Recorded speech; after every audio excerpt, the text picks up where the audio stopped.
Hello, all, and welcome to Frame by Frame, where we take a closer look at iconic film scenes. My name is Jennifer Hahn. And I'm Sarah Callan. In this episode, we will be discussing the opening bank robbery scene from The Dark Knight. If you want to watch this scene, click on the link in our show notes and experience the scene before you continue to listen to the rest of our conversation today. Okay, Sarah, what happens in this scene? Yeah, in this scene, a group of masked men break into a bank and chaos ensues. Chaos ensues, and chaos continues to ensue for the rest of this movie. Man, obviously this film is iconic. It is so beloved. It is one that I think just so many scenes are big and significant and memorable in this movie, but we have chosen this opening scene. So I'm curious, Sarah, what makes this scene iconic to you? What makes this scene iconic to me is honestly the pacing of it. I love how this is the perfect introduction to the character of Joker. We don't know who he is. This is the first time we've seen him in the Nolan Batman trilogy. And the way that each of the characters they're talking about this Joker guy and how crazy he is. And then the scene unfolds so deliberately, and you learn so much about Joker because by the end of the scene, it's revealed that, oh, it's the Joker who's behind all of this. And so that when that reveal happens, so many things click in place and you're able to infer so much about this character just based on this one scene. So it's only a couple minutes long, but it so effectively captures this character, creates intrigue about who he is, and sets up the entire rest of the film. So for me, that's what makes it iconic. What about you, Jen? What makes this opening scene of The Dark Knight so iconic to you? Yeah, I think the thing that stands out to me most is how much this scene tees up all of the major themes of the rest of the film. So one of the ones that was really notable to me is this concept of like everybody getting a share of the pot at the end of the money.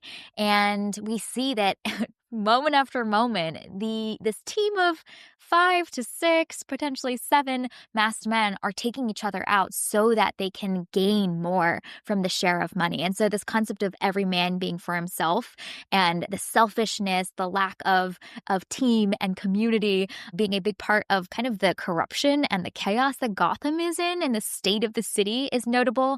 There's this whole sequence in this scene around honor and respect. There's a man in the bank who is a worker who chooses to stand up and fight, and he asks the question like, what do you believe in? Like, we used to care about honor and respect in this city. Like, what has happened? And so the way that the scene tees up some of those big thematic ideas, and then obviously the rest of the film continues to explore that in much more detail and all of these big set pieces. But I was so impressed at how much this opening scene really has all of the threads and strands of this film really teed up and ready to go on a whole journey for the rest of the movie.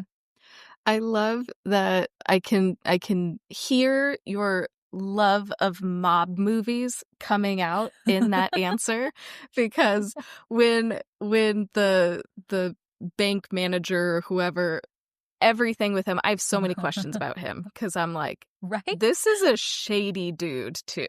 Like, he obviously is on the other side of the Joker, so maybe he's like the slightly better criminal? I don't know. But dude was just firing a shotgun in the middle of a bank. Like, this guy he's protected, he's mobbed up, something. Like, he's moving somebody's shady money. But you're right, he does talk about honor, which the Joker, he plays by his own set of rules. And we see that in this clip too. Mm-hmm. Yeah. And what's also interesting is that, so much of film is, especially like oppositional forces in movies, are between like good and evil or different opposing worldviews. And I feel like it was fascinating to see the way that Joker has organized his team, and this whole operation reveals so much about how he views the world. And so that posing question that this man that works at the bank provides of like, what do you what do you believe in is kind of the centering question of so much of the rest of the film. Like, what are we willing to fight for? What do we think is worth fighting for? And how far will we go to fight for the values that we believe in? And yeah, you're right. Joker has his own set of morals and set of ways that he views honor. And he's kind of, because he's an anarchist in a lot of ways too. I think that that is a fascinating question to ask the Joker in literally the first 4 or 5 minutes of the movie, and we see the way the Joker answers for the rest of the film. Yeah. Yeah, he's uninterested in playing by these rules. He's not gonna, Mhm. get trapped in this binary, but instead is going to choose his own third Joker way. Very true. Very true. One of the other things that was really notable to me about this scene that I think I might not have realized the first time watching this movie or even the second, third time watching this movie, but especially this time when we were going deeper into the scene is how contained the sense of geography is and how clearly I always understood where we were in relation to all of the other team members and masked men that were carrying out different tasks. And typically in a big, buzzy opening sequence, I would have expected them to be doing a whole chase sequence and going through stairwells and going through the hallways of the bank. But for the most part, the primary action is contained within this very small section of the larger hall of the bank. And there was already so much excitement and tension and adrenaline that was able to be produced while staying in such a contained environment. And I think that's such a testament to the cinematography, the editing of this opening sequence, that we didn't need the big chase sequences throughout all of the bank. We could create so much tension staying within this one tiny little corner of the entire bank. And that was really cool. And I think part of the reason why that works is because we don't know anything.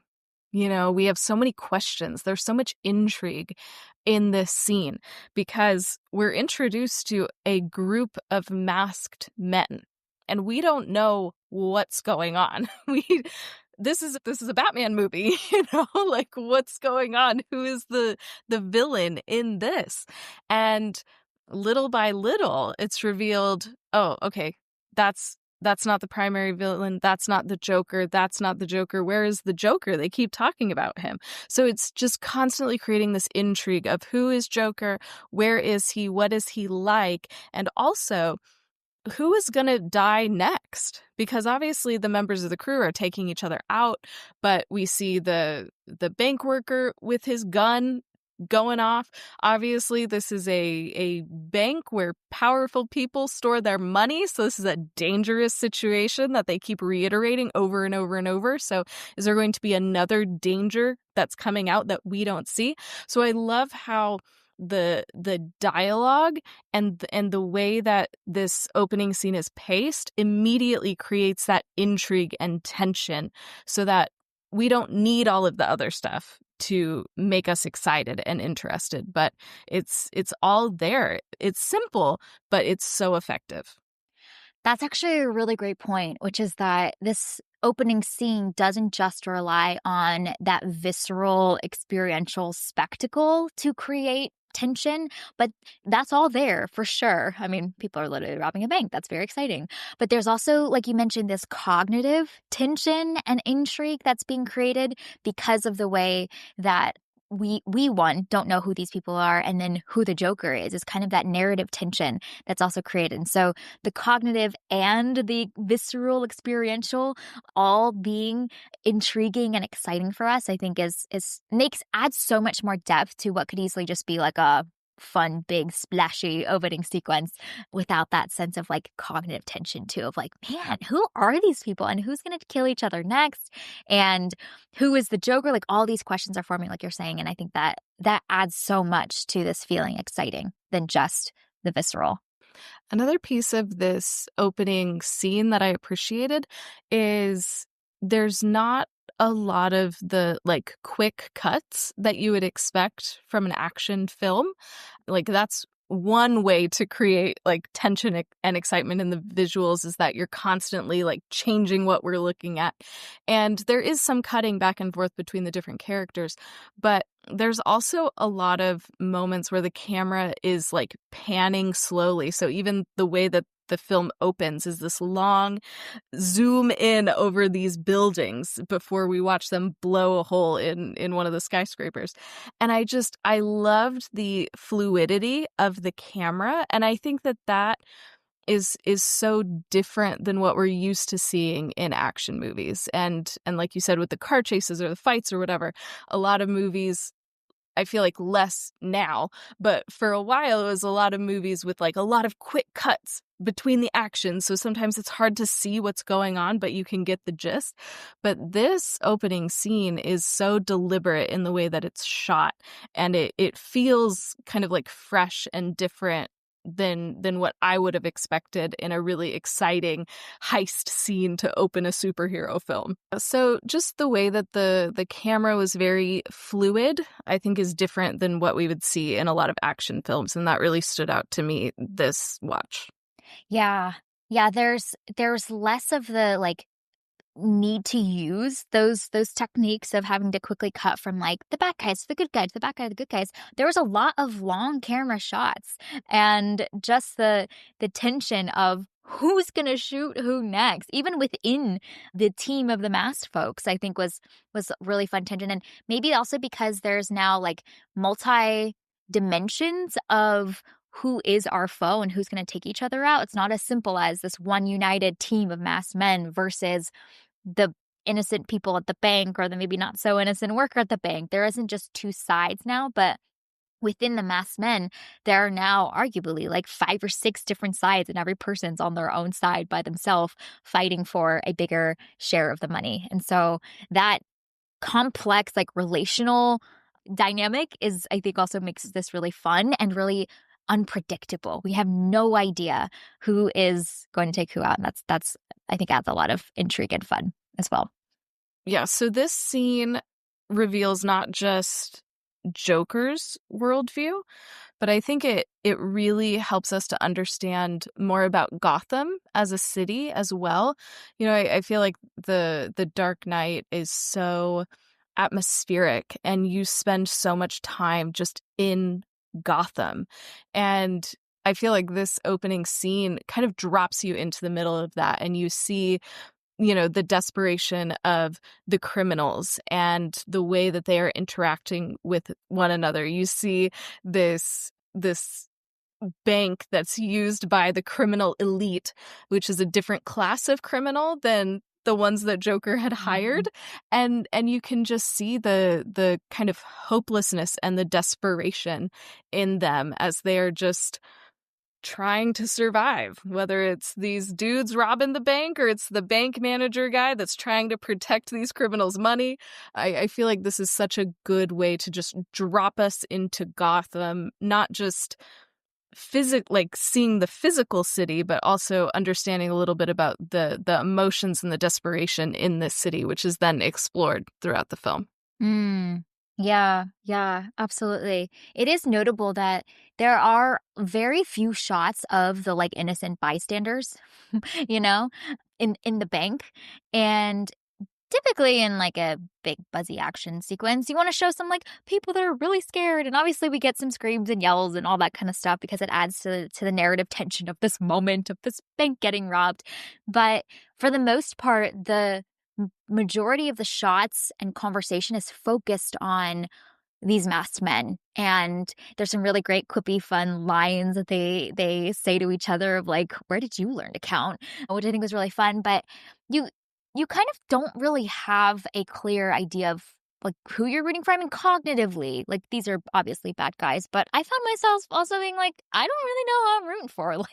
Like you're kind of on the side of these criminals that do feel like they're on here for a job, and they're here to make their money. And yes, they're doing some morally questionable things, but like you mentioned, in the context of society that is morally questionable, they're just trying to get by.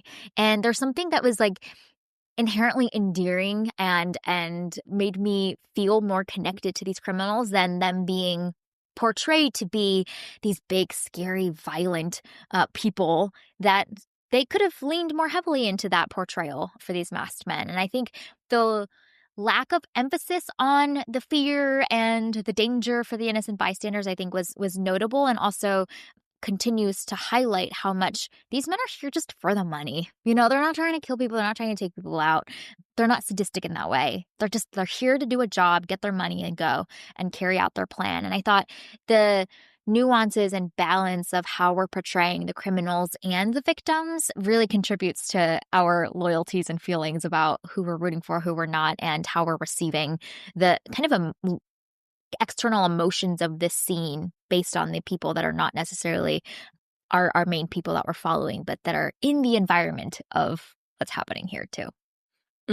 Yeah, they didn't rob the people's bank that ordinary folk have their money at. They went to this bank, which is not an ordinary people bank. And I think that's also a really interesting thing that we see in this scene, and then throughout the entire film, just seeing who Joker decides to target and the way that he targets them. And you see, a little bit of his worldview, but you also just see his strategic mind and how he's thinking about these things, even though he is chaotic and doing these things in very interesting ways. There is a plan there, and there's a strategy there, including hitting this bank instead of, the hundreds of other banks that Mhm. I'm sure are also in Gotham. Mhm. Yeah. Yeah, and that through line is continued to be teased out throughout the rest of the film around Joker being fed up with and targeting the those that seem to put on the polished good guy face in larger society and have their clean-cut image, and yet are morally just as twisted as he is, and that kind of fake facade he has no patience for, and we see the depths of his impatience throughout the rest of the movie. But yeah, that and the characters, the masked men, speak so specifically about that because that detail is important for us to know that we are robbing the mob bank, not just any bank. That's good. And I said it before, but I love that this opening scene is such a good way to show us so much of who Joker is and also create intrigue about that, because you have to be crazy to rob the mob bank. Like, pulling off a bank heist successfully is difficult enough, but Mhm. robbing the mob? That's a whole different game. And so I love that right off the bat, we see that he's so detailed, he's so strategic, he's so ruthless, and he's also incredibly daring. So he's doing this seemingly impossible thing, but he has a plan that is also just brilliant. And wow, that moment when he is driving the bus and then it just like enters the lane full of other buses, like, what a stroke of Mhm. brilliance in Mhm. just I, I don't know. He's such a fascinating character, and this scene perfectly tees all of that up. Yep. Yeah. It's great. It's great. There's some really fun, like, buildup that happens over the course of this scene as well, which I think is really smart. So obviously there's the first masked man who takes out his friend that are on the same little task, and we start to see that they're instructed to take each other out after they're finished doing their specific step of the larger plan. And then by the end of the sequence, we see that one of the guys recognizes and says, like, "Oh, so you're instructed to take me out, right?" And Joker says, "No, I'm supposed to take the bus driver out." And he goes, "Bus driver? Bus driver?" So we're seeing that the masked men are also learning and recognizing what we as the viewers are recognizing as well. And then the film plays with that expectation with the arrival of the bus crashing through. And I thought that was like a really fun moment, kind of rewarding us as the viewers, seeing like, yeah, we now understand the implications of all of this. So to continue to see masked men take each other out is no longer interesting to us. But what happens when two people think that they're supposed to take each other out, and then that gets really fun, and there's some fun surprises there too. So I thought the way that the information building for us as the viewer is mirroring the information gathering and building for the characters in the scene, and the way that those are paralleled is really fun. And I love that moment too, because Joker doesn't respond how you might think someone might respond with having a criminal point a loaded gun at your face. Like, he's so calm, and then he starts moving so that the other criminal will move as well to get into the path of the bus. And he Mhm. does it silently and just is like slowly moving, and the way that the camera moves with him is Yeah. just so brilliant and completely is the opposite of what we would expect to see in a scene like that. Yeah, this is such an iconic movie, and what a strong opening to a film that is so beloved and quite pivotal, I think, for a lot of people, and some definitely personal favorite movies for quite a number of folks. So strong opening, good job, The Dark Knight. All right. Well, this was our scene breakdown of iconic moment from The Dark Knight. Thank you for listening to this week's episode of Frame by Frame. You can subscribe to this podcast on Spotify, Apple Podcasts, or wherever you tune to your favorite shows. Drop us a rating and review, letting us know your thoughts about this opening scene of The Dark Knight. You can connect with us on Instagram, Threads, and Blue Sky at Movies and Us Pod, or email us at moviesanduspod@gmail.com. Keep an eye on this feed because we will be back soon with a Movies and Us review of Anora. We hope you have an amazing week, and we'll talk again with y'all very soon.